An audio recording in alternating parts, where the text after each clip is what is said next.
조국 대표께서 축사를 보내주시면서 동지라고 부르시면서 예. 이렇게 폭탄처럼 던져버리시면 저는 이 상황 자체는 신의를 저버린 것이 분명하다고 생각하고요. 네. 그 후로도 지금 며칠 동안 뭐 연락이 없으시고 철새라고도 표현하세요. 주민들의 정서는 또 그래요. 지난 며칠 동안 너무 많은 분들이 이거 평택은 아니지 않아? 라는 얘기들을 하고 계신데 아직까지 사무실 안 얻으셨다고 하니까요. 네. 그거 생각해 보셨으면 좋겠고 당 대표로서 결심해 주셨으면 좋겠다는 생각을 조국 대표께도 정청래 대표께도 드리고 싶습니다. 이번 시간은 말씀드린 것처럼 지금 평택을에서 후보 등록을 이제 하고 또 열심히 선거운동 하면서 평택을에 보궐선거 준비하고 계시는 진보당 김재현 상임대표님 모시겠습니다. 어서 오십시오. 네, 반갑습니다. 네, 김재현입니다. 반갑습니다. 그리고 최윤경 기자님. 네, 안녕하십니까. 네, 저희가 이제 이렇게 모시게 된 이유는 이번 평택 관련해서 이제 이슈가 최근에 좀 터졌잖아요. 특히 이제 조국 대표가 이 평택으로 방향을 결정하면서 상당히 좀 복잡해지기도 했고 진보당 입장에서는 또 우리 후보님 입장에서는 굉장히 좀 계산도 복잡해지고 아주 선거 상황이 좀 힘들어지신 모양이에요.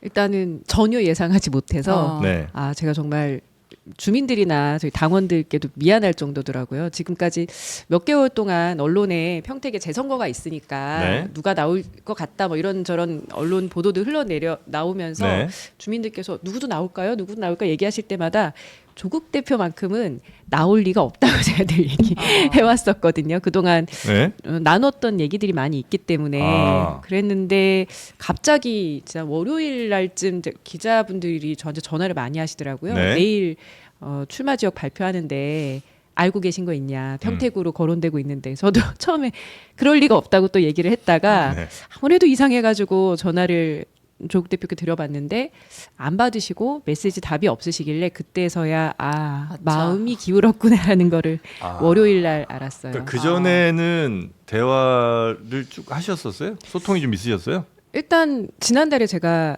책을 냈는데 빛의 광장에서 평택의 미래로 제목이 평택이에요. 그래서 이 책을 이제 2월 중순에 만들고 2월 말부터 3월 초까지 출판 기념회를 여러 차례 했거든요. 네. 그때 조국 대표께서 축사를 보내주시면서 동지라고 부르시면서 예. 굳건한 연대를 이어가자라고 하셨고 그 전부터 저희가 여러 가지 형태의 연대를 계속 해왔었기 때문에 조국혁신당과 그렇죠. 사실 근데 저희가 그걸 언론에서 계속 지켜보거나 이제 많이 접하거나 하지는 못했어요.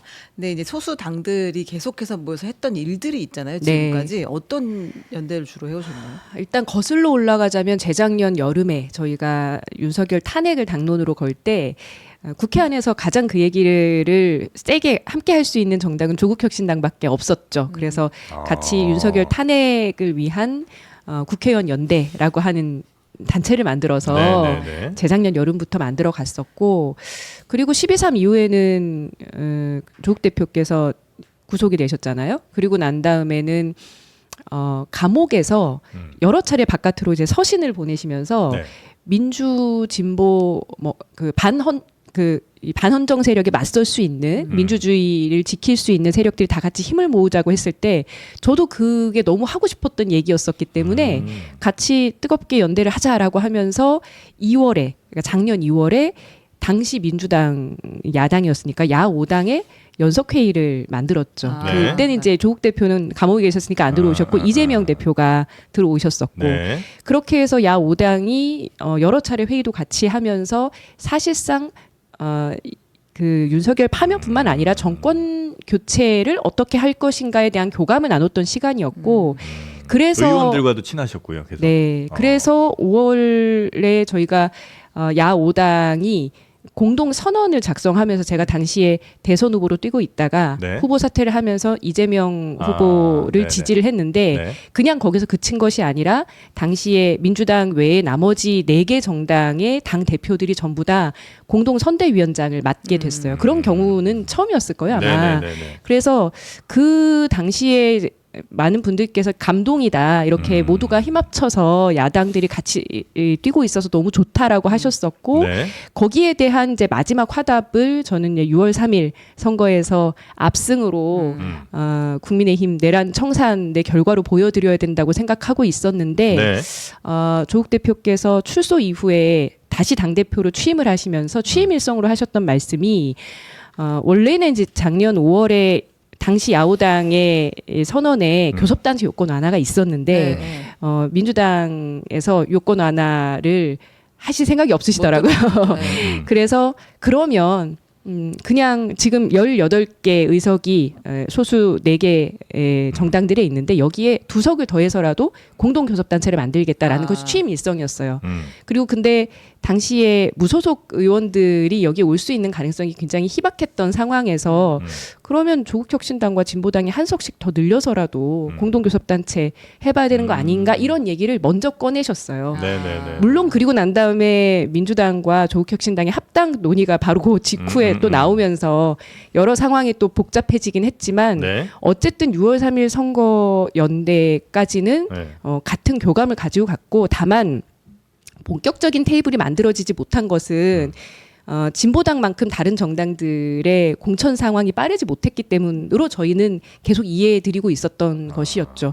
후보가 겹치는 데들이 민주당과는 많지만 조국혁신당은 후보가 그렇게 많지 않았기 때문에 후보들을 다 늘여놓고 뭐 이 선거구는 어떻게 합시다 이런 논의까지 갈 수 있으려면 시간이 더 필요하다고 저희는 이해했었기 때문에 공식 테이블은 만들어지지 않았지만 선거연대를 양자간도 아니고 민주당까지 포함한 선거연대를 해야 된다는 것에 대해서 저는 충분히 공감하고 있었다고 생각하고 특히 평택을의 경우는 제가 1월 달에 이미 당의 중앙위원회 결정을 통해서 출마를 결정하고 2월 중순에 약 한 달 후에 언론을 통해서 출마 선언을 했는데 그 사이에도 조국혁신당과는 계속 이제 소통을 주고받았기 때문에 만약에 조국 대표께서도 여기에 뜻이 있으셨으면 그 기간 동안에 언론을 통해서 출마 선언하기 전에 충분히 교통정리할 수 있었다라고 저는 생각을 합니다. 근데 너무 뒤늦게 갑자기 이렇게 말씀해 주시니까 단지 제가 먼저 갔는데 왜 이제 와서 오셔요 이런 얘기 아니고요. 그냥 감정적으로 뭐 불쾌한데 이런 거 절대 아니고 선거연대라고 하는 것이 그렇게 단순하지 않잖아요. 뭐 너 하나 주고 나 하나 받고 이런 거래가 아니거든요. 감동을 만들어야 되고 1+1이 2가 된다는 보장이 없기 때문에 단결의 힘이 어떻게 큰 힘을 줄 수 있는가를 보여드려야 되는 건데 이 복잡한 상황을 만들어 이렇게 폭탄처럼 던져버리시면 이걸 어떻게 누가 풀 것인가에 대해서 굉장히 당혹스러웠던 거죠. 폭탄처럼 던졌다고 말씀하셨는데 이제 조국 대표 입장에서 조금만 여쭤보면 조국 대표도 이번에 국회에 입성해야 되는 그 간절함은 충분히 인정하실 거고요. 예. 저도 응원할 생각이었습니다. 어딜 나오시든. 그리고 이제 어떤 지역을 결정하는 데 있어서 역시 뭐 합당 논의 같은 게 좀 있었다는 거 아닙니까? 조국 혁신당에서는 그 민주당과의 합당 논의가 있다 보니까 그것 때문에 이제 구체적인 지역을 결정하는데 좀 늦어질 수밖에 없었다. 그거는 이해를 좀 이해합니다. 해주세요. 예. 그래서 이제 여러 군데를 몇 군데를 이제 보실 텐데 그 중에 부산은 어쨌든 같이 또 뜻을 함께하는 민주당에서 만류를 했다는 거잖아요. 그러니까 이제 부산은 좀 어렵고 민주당 지도부에서는 그런 적이 없다고 하시지만 뭐 김영진 의원이 이제 밝히긴 했으니까 그래서 민주당과 이제 어쨌든 뜻을 또 함께하는 입장에서 부산은 좀 어렵고 그다음에 군산 그다음에 안산. 또 안산 있었는데 다 어려웠다. 하남. 하남. 근데 평택이 제일 나한테 맞았다. 지금 중요한 건 조국 대표는 이거 끝까지 갈 거다라는 거잖아요. 어쨌든 내가 2월까지는 그러니까 축하 영상을 보냈다는 거죠. 축사 영상. 이 출판 기념회 할 때 그때 그 내용이면 평택에서 이제 김재현 후보님이 화이팅 하시기 바랍니다라는 내용이었을 거 아니에요. 그때 굳건한 연대를 함께 하자라는 거예요. 굳건한 연대를 함께 하자. 그래서 그냥 현장으로 내가 같이 왔다 지금 이렇게 된 상황인 것 같은데, 근데 조국 대표는 이제 더 이상 협상의 대상은 아닌 거잖아요. 그게 제일 궁금하신 것 같아요. 일단은 저는 이 상황 자체는 신의를 저버린 것이 분명하다고 생각하고요. 그 후로도 지금 며칠 동안 뭐 연락이 없으시고 전화를 계속 그냥 거절이에요? 아니면 그냥 모른 척이에요? 끝까지 벨소리만 울리는 상황인 거예요? 제가 뭐 거듭해서 계속 전화를 드리고 있지는 않습니다만 어차피 이제 돌아다니면 선거운동 하면서 그렇죠. 만나게 되겠죠. 그런데 이런 상황을 빚은 것에 대해서 어떤 입장이신지 말씀은 분명하게 들어야 될 것 같고 그리고 나서는 이 상황을 제가 폭탄이라고 표현했습니다만 뭐 어떤 분들은 뭐 실타래가 꼬였다라고 말씀하시는데 그것을 풀 책임도 당의 대표들에게 있는 것이잖아요. 근데 어쨌든 당대표가 출마를 했으면 어느 정당도 후퇴가 쉽지는 않아요. 여기서 네. 당의 명운을 걸고 출마를 한 거고 저희도 4석에서 5석이 된다는 것이 굉장히 큰 의미를 가진다고 생각해서 전국의 당원들이 당력을 집중하고 있는 상황인데 그곳이 바로 평택이에요. 그렇죠. 그렇죠. 평택이죠. 지금 뭐 사활을 걸었어요. 네. 그러니까 다른 지역은 없죠. 저희 재보궐 나온- 선거는 네 지금 일단은 이제 그렇고 더 네. 생길 수 있죠. 이번에 뭐 광산을도 생기고 했으니까. 근데 어쨌든 당 대표는 저 한 사람밖에 없기 때문에 네.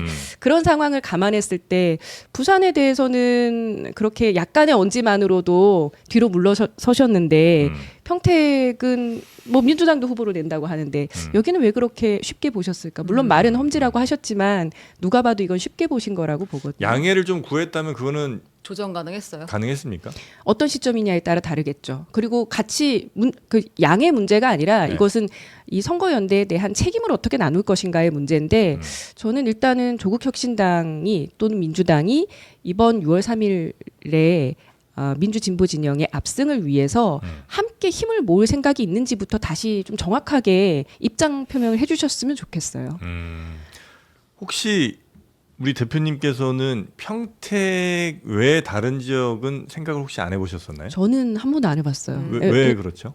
일단 당시 작년 여름께 네. 재보궐선거 지역 몇 군데가 이제 언급이 있었을 됐을 때, 때 그때는 네. 많지가 않았죠. 그러니까 네. 재선거였기 때문에 보궐선거가 아니라 재선거였고 그때 저희는 한석을 더 얻는 것은 굉장히 의미가 있다고 생각을 네, 해서 그중에 평택 같은 경우는 아주 오래전부터 노동자들이 많은 지역으로 유명했고 네. 울산 창원 못지않게 수도권에서는 진보 정당이 할 일이 많은 곳이다라고 생각했는데 산업단지 같은 게 좀 많죠?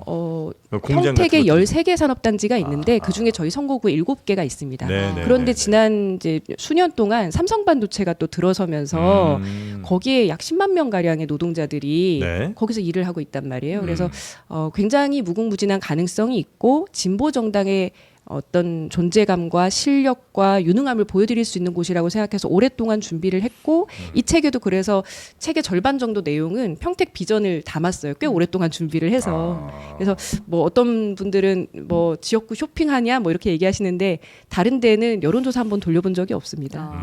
이사는 언제 가셨어요? 저는 1월부터 선거 준비를 해서 사실 네. 몇 달 안 됐기 때문에 평택 주민들한테 제가 먼저 여기 선점했어요. 이렇게 말씀드릴 생각은 없었습니다만 어쨌든 석돌 동안 열심히 뛰고 지난 26년 동안 평택에서 저희 진보 정당을 일구어 왔던 2천여 명의 당원들이 땀을 쏟은 것은 맞습니다. 네.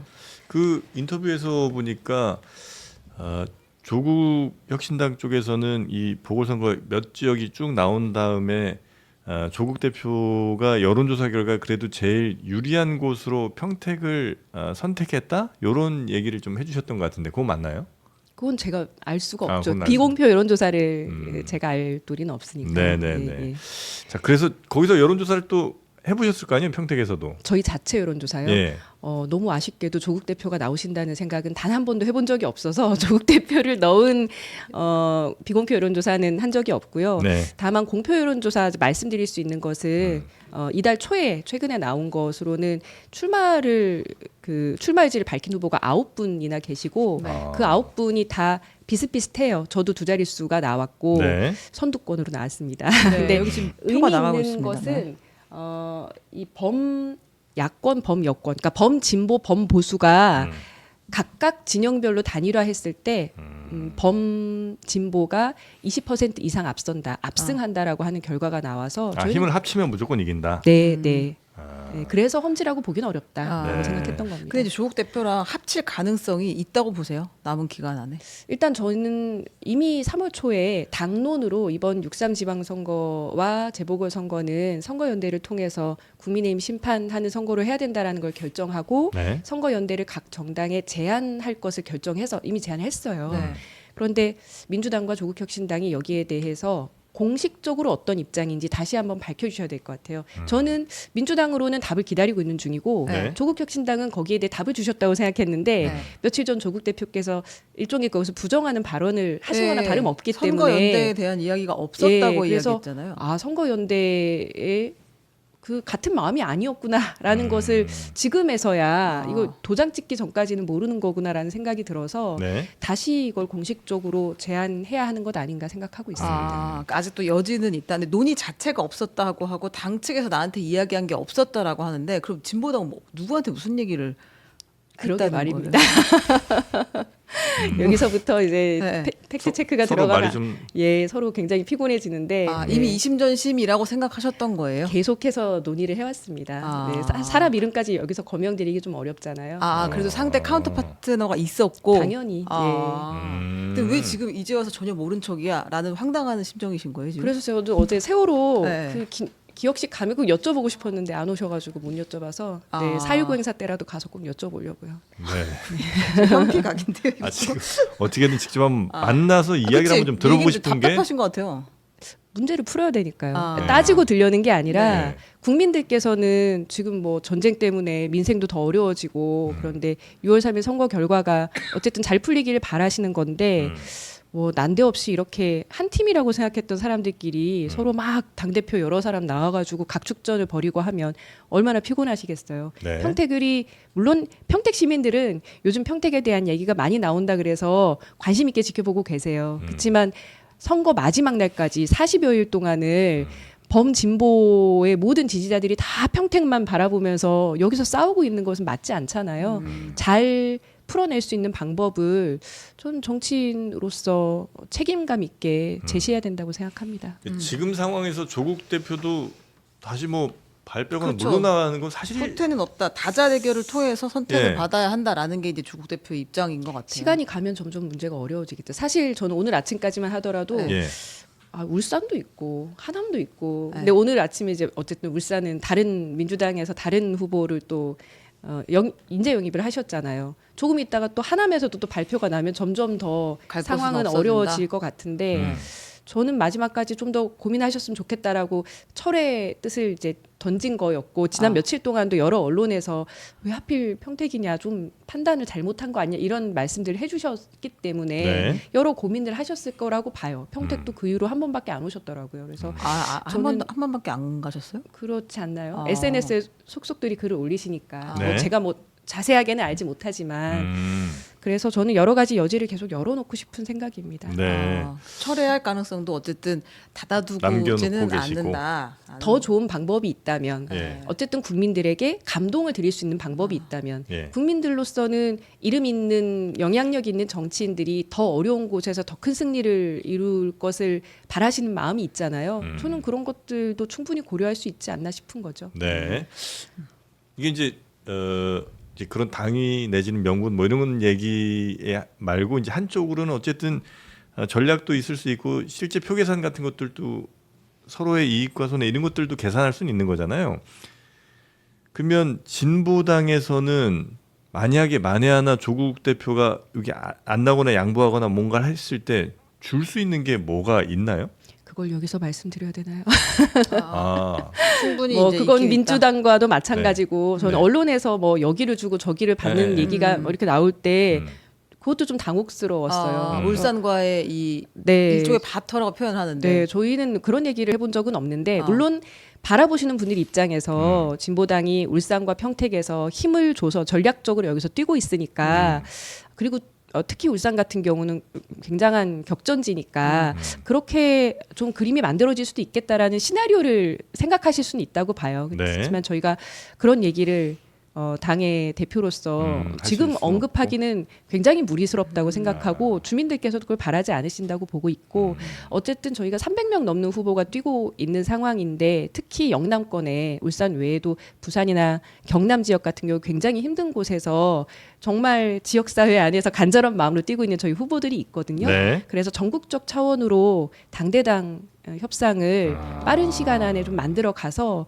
우리 국민들께 희망을 드리고 좀 용기를 드리고 감동을 드리고 싶습니다. 네. 근데 이제 또 너무 어려운 질문인 것 같은데 여기 민주당도 후보를 낼 거 아니에요? 지금까지는 낸다고 하시죠. 네. 근데 어쨌든 전략공천 전 지역 하겠다고 했는데 안 낼 수는 없을 것이고 그리고 얼마 전에 이제 김용 전 민주연구원 부원장이 평택시에도 왔다 갔잖아요 한번. 그래서 이제 많은 해석들이 나오고 있는데 이 김용 부원장이 여기 출마를 하게 되면 민주당도 물러설 수는 없을 거 아니에요. 모르죠. 저는 민주당의 입장이나 네. 김용 부원장님의 상황 같은 걸 잘 알지 못하고요. 어쨌든 전략 공천을 한다고 하시면서 지금까지 출마 의사를 밝힌 후보들에 대해서는 다 예비 후보 등록을 안 받아줬어요. 중앙당이. 그래서 아까 여론조사 결과도 보시다시피 3명의 민주당 후보들이 등장을 했지만 그 후보님들이 아무도 파란색 옷을 입고 뛰고 계시질 못해요. 이런저런 사정을 놓고 보면 민주당 중앙당에서도 여러 가지 고심을 하고 계시지 않을까 싶고 네. 어제 그 민주 진보 진영에서 아주 존경받는 원로 선생님들께서 원로 인사분들께서 뭐 김상근 목사님이라든지 함세웅 신부님 같은 분들 한 70여 분께서 향림교회에서 기자회견 선언하셨더라고요. 이번에 어떻게든 국민의힘을 심판하기 위해서 진보 민주 진영이 힘 합쳐서 선거연대 잘 이뤄라, 후보들 단일화하라 이런 말씀도 주셨는데 여기에 대해서 민주당이 책임 있는 답변을 어떤 시점에든 내놓으려고 고민하고 있지 않을까 저는 그렇게 기대하고 있습니다. 역대 많은 선거에서 대체로 큰 정당과 이제 뭐 연대를 하시든 아니면 뭐 그들과 함께 선거를 준비하시든 많이 여러 차례 좀 실망 내지는 속았네 뭐 이런 생각하신 경우가 많을 거 아닙니까? 아니요, 오히려 저는 성공 경험을 더 많이 했죠. 그렇습니까? 2010년과 2012년 이럴 네. 때 당시 반 MB 연대였을 때 성공했던 경험들이 있었고 네. 지난 2024년에도 더불어민주연합 만들어서 당시 저희도 2명의 더불어민주연합의 비례대표 의원이 생겼고 네. 현재 지금 국회의원 4명을 가지고 있는 건데요. 이제 뭐 물론 항상 소수 정당으로서 더 많은 희생을 감내해야 되는 상황에 처하긴 하죠. 저도 지난 총선에서 민주당 후보에게 양보하는 단일화를 만들었고 네. 지난 대선에서도 이재명 후보를 지지하면서 사퇴를 했고 그럼에도 불구하고 그 결과에 대해서 대의에 충실히 복무했다라고 민심을 따랐다라고 국민들이 평가해 주시면 저는 그만큼 이후에 우리 국민들로부터 인정받을 수 있는 정치 세력으로서 역사에 남는 게 있다고 생각해서 뭐 소탐대실은 하면 안 된다는 생각입니다. 네. 자, 그럼 지금 이 조국 대표가 어떻게 하는 게 가장 적절한 행동이라고 보세요? 저는 진짜 시간이 정말 별로 없지만 네. 부산이나 하남이나 또는 울산이나 이런 정말 어려운 곳들에 대해서 한 번 더 생각해 보시면 어떨까. 지난 며칠 동안 너무 많은 분들이 이거 평택은 아니지 않아라는 얘기들을 하고 계신데 아직까지 사무실 안 얻으셨다고 하니까요. 네. 그거 생각해 보셨으면 좋겠고 더 넓혀서 전국적 차원의 당대당 선거연대 협상이 좀 빠르게 이루어질 수 있게 당 대표로서 결심해 주셨으면 좋겠다는 생각을 조국 대표께도 정청래 대표께도 드리고 싶습니다. 그러면 결국에 만약에 다 출마하게 되면요. 그러면 선거 연대를 위해서 중간에 이제 포기하거나 단일화 하실 생각도 있으세요? 그런 것들을 다 열어놓고 얘기해야지 나는 무조건 가니까 논의하자라고 하면 좀 이상한 거 아니겠습니까? 네. 알겠습니다. 워낙 노동 문제에 또 집중을 많이 하는 정당이시잖아요. 그렇죠. 네. 이번에 삼성전자 노조에서도 뭐 파업 예고도 지금 하고 있는 것 같고요. 그렇더라고요. 지금 삼성전자에서는 또 뭐 법적 대응까지 이야기를 하고 있는 것 같은데 대체로 많은 지금 이제 삼성전자와 하이닉스를 보는 분들은 어마어마한 성과급에 대해서 그런 게 훨씬 더 이제 뉴스에 눈에 잘 들어오긴 하잖아요. 그 성과급을 그렇게 막 몇 억씩 받는다는데 여기에다 지금 파업까지 해야 되냐 이런 비판 여론도 있는 게 사실인 것 같습니다. 일단 저는 제가 출마한 평택 을 선거구에 삼성전자가 들어서 있다는 것은 지역사회에 굉장히 큰 의미를 가지고 있고 네. 삼성 반도체가 경기가 좋을 때는 법인세가 들어오지만 몇 년 전에는 법인세가 0원 들어와가지고 네. 굉장히 지역사회가 힘들었어요. 추진하기로 했었던 계획들이 다 미뤄져가지고 특히 삼성전자가 있는 고덕신도시 같은 경우는 이름은 국제신도시인데 막상 들어와 보면 뭐 정말 허허벌판이고 버스도 제대로 안 다니고 뭐 너무너무 힘들다고들 지난 수년 동안 아우성을 치셨거든요. 네. 그래서 저는 오히려 선거 공약으로 이런 말씀을 드렸어요. 삼성전자가 잘 나가면 이번에 1분기 영업이익이 57조가 넘었다고 하는데 네. 작년 대비 700배 이상 됐다고 하는데 우리가 700배는 아니라도 7배는 더 잘 살게 됐다라는 느낌을 가지려면 이 삼성전자의 영업이익이나 이런 자원들이 지역사회로 흘러야 되는 건 아니냐. 왜 이게 흐르지 않을까. 예전에는 그런 얘기 있었죠. 뭐. 탄광이 잘 나가던 시절에 그 탄광 일대 돌아다니는 동네 개도 10,000원짜리 물고 다닌다고 이런 얘기도 있는데 지금 고덕신도시에는 상가 공실률이 어마어마하고요.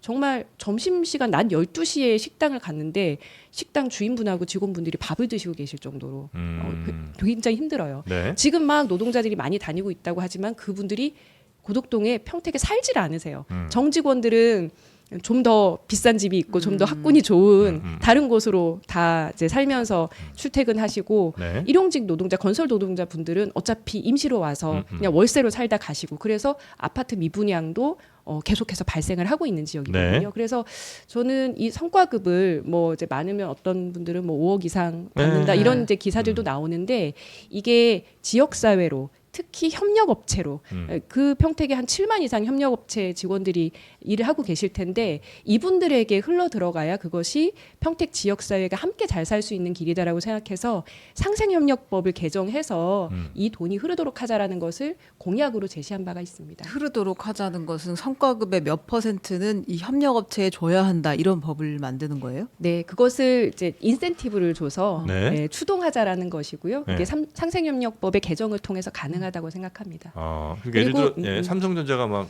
역대급 실적을 냈어요. 한 50조 남았어요. 그럼 이제 그 돈을 어떻게 나눠요? 일정한 부분을 네. 지역사회에 환원하게 하는 건데요. 인센티브를 줘서. 네. 이렇게 생각하시면 될 것 같아요. 이게 삼성전자가 그냥 영업이익을 많이 낸 게 아니라 평택에 토지와 용수와 전력을 사용했잖아요. 네. 그리고 뭐 국가 차원에서 정부 보조금, 세제 혜택 이런 것들을 줬기 때문에 네. 어느 정도 선에서는 이것을 환원하는 것에 대해서 재분배하는 것에 대해서 사회적 합의를 이루는 것은 충분히 가능하다고 생각하거든요. 협력업체들에게. 네. 그리고 청년 고용 같은 문제도 네. 굉장히 중요한 문제고요. 그래서 근데 이제 이것이- 그런 건 어쨌든 역대급 이익을 내는 만큼 역대급 세금을 낼 거 아니에요. 법인세 내고 당연히 하겠죠. 그리고 또 아마 이 직원분들도 역대급 성과급을 받으면 역대급도 세금을 또 낼 거 아니에요. 받은 거 협력업체로까지 넘어가는 건 아니잖아요. 그거는 근데 국가에서 당연히 그 많은 세금을 받아서 골고루 나누는 거겠죠. 그거를 그 지역만을 위해서 쓸 수 있나요? 지역만을 위해서 쓰자는 게 아니라 네. 협력업체들과 함께 나누자라는 의미이고요.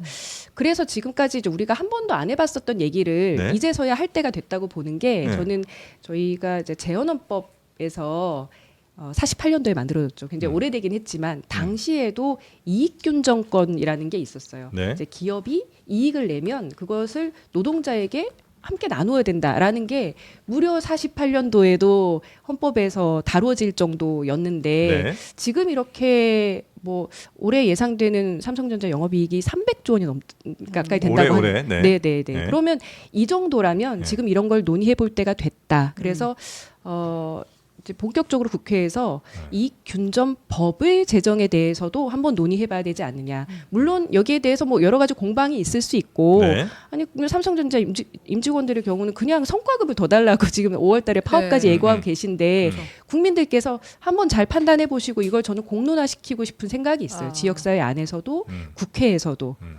지역에서 유권자들이 이런 공약을 좋아하나요? 여기 있는 유권자들의 노동자 대부분이 협력업체에 있는 직원들이에요.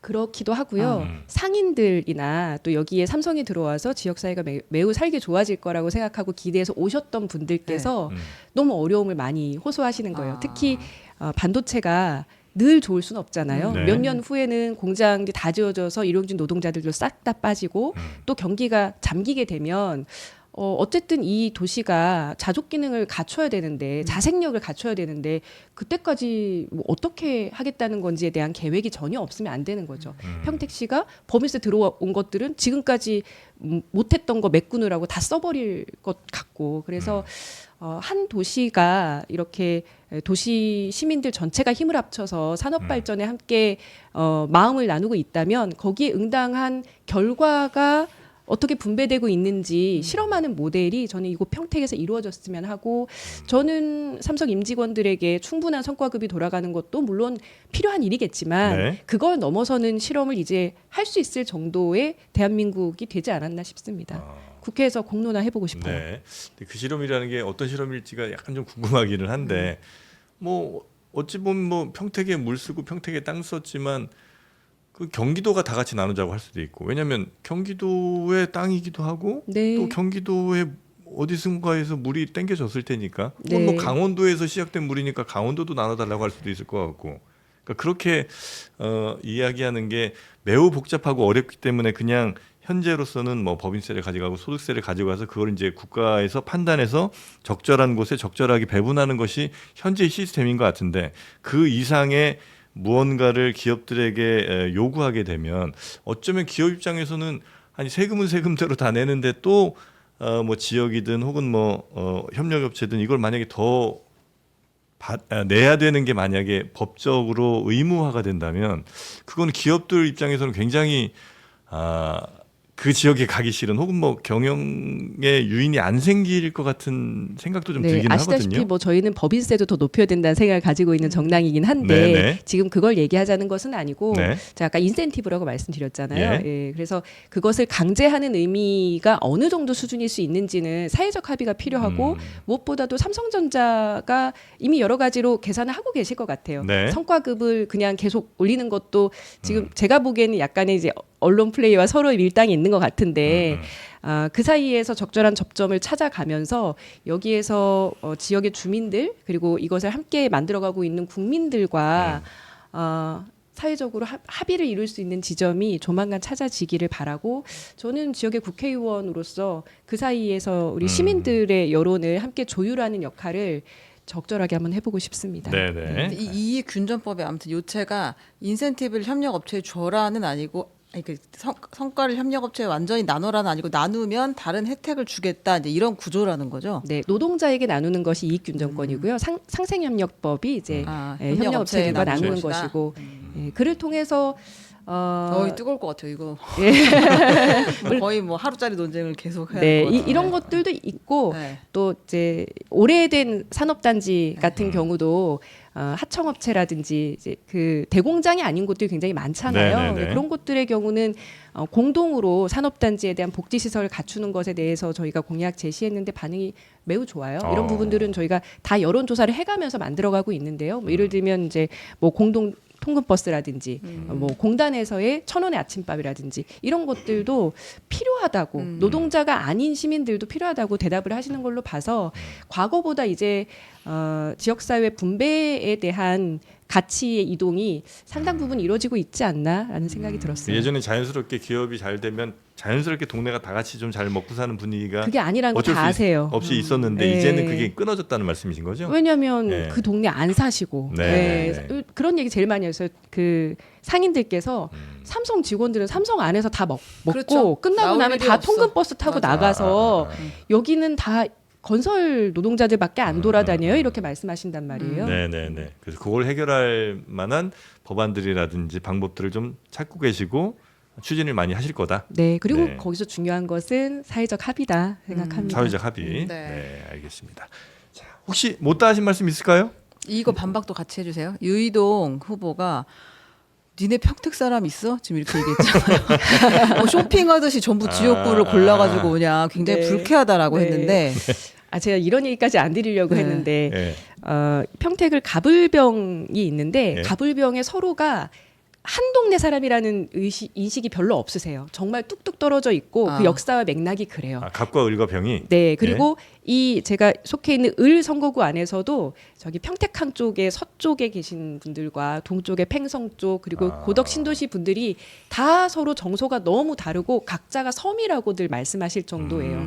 그런 상황에서 유이동 의원께서 지난 21대 국회에서 평택 을에서 국회의원 활동을 하다가 그 다음에 이제 그 지금 현재 김현정 의원 지역구로 옮겨가서 선거를 치러서 낙선을 하셨단 말이에요. 네. 그런 상황 자체를 평택 저희 선거구의 유권자들께서는 배신처럼 느끼세요. 이제 철새라고도 표현하세요. 너도 을에서 떠났잖아. 나갔다가 이런 다시 돌아와서 생각이에요. 그래서 이제 바깥에서 보시는 분들은 그게 좀 이해가 안 되실 수 어차피 있지만 평택인데. 네.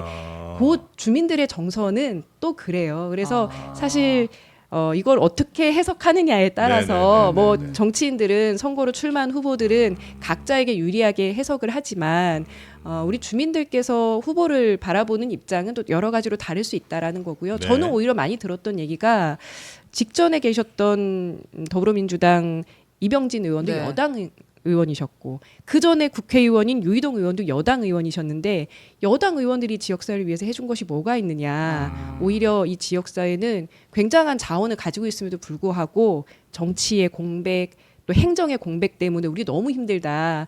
차라리 저기 옆에 그 동탄의 이준석처럼 소수 정당이라도 우리 동네 위에서 일할 수 있는 사람 더 찾고 싶다 이런 말씀들 하실 정도로 제가 모두가 이준석 모델을 지금 제가 소수 정당이라서 그러실 수도 있을 것 조국 같아요. 후보로, 그러니까 큰 정당이라야 우리가 모두 좋아하는 거 아니고 이번에는 당 색깔 떠나서 네. 우리를 위해서 일할 사람 정말 기다린다라는 말씀을 저는 진보당 대표로서 정말 많이 들었습니다.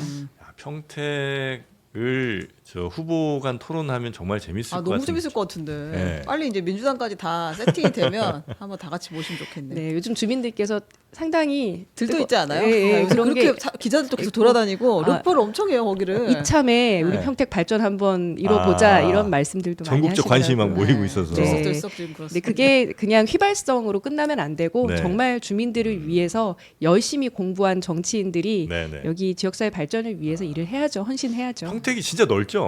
정말 넓고요. 맞아요, 진짜 인식도 넓죠. 다양하고 네. 자원도 정말 많고 가능성과 역동성이 대단한 곳이라 저는 햄버거 맛집도 많고. 설렘이. 아 그래요? 아, 거기 그 미군 부대가 있잖아요. 아, 거기 찐 맞아. 버거들이 진짜 몇 군데 있어요. 아, 제가 몇 그래요? 군데 먹어봤는데 네. 정말 대단합니다. 야채라고는 하나도 찾아볼 수 없는 진짜 버거들이 거기. 아, 그 양키들 네, 코쟁이들 먹는. 아니 우리 한국식 버거 맛집들이 있어요. 아, 그래요? 송탄의 3대 버거라고 오래전부터 한국 분들께서 운영하셨던 그런 버거 맛집들도 있으니까요. 그래요? 많이 찾아주십시오. 저는 송스 버거를 좋아합니다.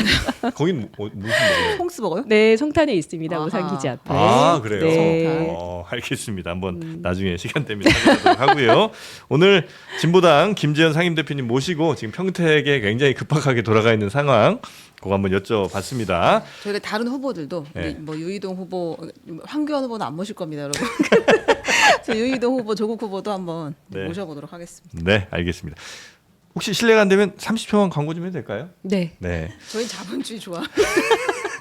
자, 인터넷과 휴대폰 정수기 비교원에서 꼭 비교하고 최대 128만 원의 혜택 누리고 가져가시면 되겠습니다. 1670-2571번으로 전화하셔서 상담 받으시고요. 또 추천인 이벤트도 지금 하고 있으니까 추천인이 되시면 여러분 이마트 상품권도 득템하실 수 있다고 합니다. 나에게 도움되는 비교원과 함께 하십시오. 후보들도 잘 비교해 보시고요. 네. 자, 우리 김재현 대표님 대단히 감사하고요. 또 네. 뵙겠습니다. 네, 고맙습니다. 고맙습니다.